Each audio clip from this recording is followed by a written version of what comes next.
TVK stampede யாருமே நினைச்சு பார்க்காத அளவுக்கு ஒரு கொடூரமான விஷயம் தான் நடந்திருக்கு தமிழ்நாட்டில். இது மற்ற வீடியோஸ் மாதிரி இவர் தான் பண்ணாரு அவர் தான் பண்றாங்க, இது இந்த டிஸ்கஷனுக்கான வீடியோ கிடையாது. இது வந்து ஆக்சுவலி பேரண்ட்ஸ் அவேர்னஸ்க்கான ஒரு வீடியோ. ஏன்னா இந்த ஒரு சம்பவத்தை வச்சு எல்லாருமே பார்த்தீங்கன்னா பொலிட்டிக்கல் கேம் ஆடுவாங்க, அவங்கள பிளேம் பண்ணுவாங்க, இவங்கள பிளேம் பண்ணிக்கிட்டு இருப்பாங்க. இதெல்லாம் தாண்டி நம்ம எல்லாருக்கும் இருக்கிற ஒரு நோய் மறக்கிறது.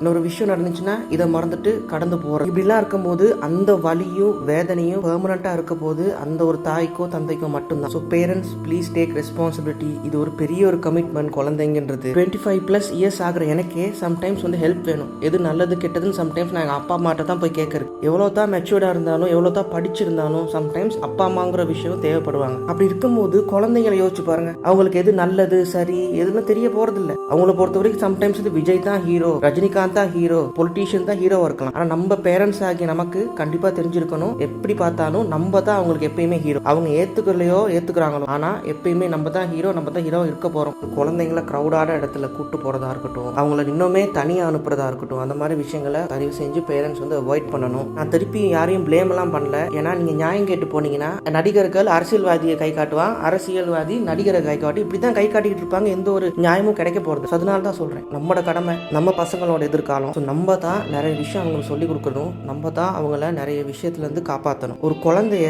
நல்லா படிக்க வச்சனாலேயோ, அவரை வந்து டாக்டர் ஆக்குனாலேயோ, இல்லை ஒரு இன்ஜினியர் ஆக்குனாலேயோ, இல்லை ஒரு நல்ல பையன் ஆக்குறனாலேயோ மட்டுமே பேரண்ட்ஸ் ஜெயிச்சதா அர்த்தம் இல்லை. மெயினாக இப்போ இருக்கிற சொசைட்டியில் தான் குழந்தைக்கு எது சரி, எதை பண்ணா தப்பு, எதை பண்ணா ரைட்டுன்னு யோசிக்கிற அந்த மைண்ட் செட் வந்தாலே ஒரு பேரண்ட் ஜெயிச்சிட்டாங்கன்னு தான் நான் நினைக்கிறேன்.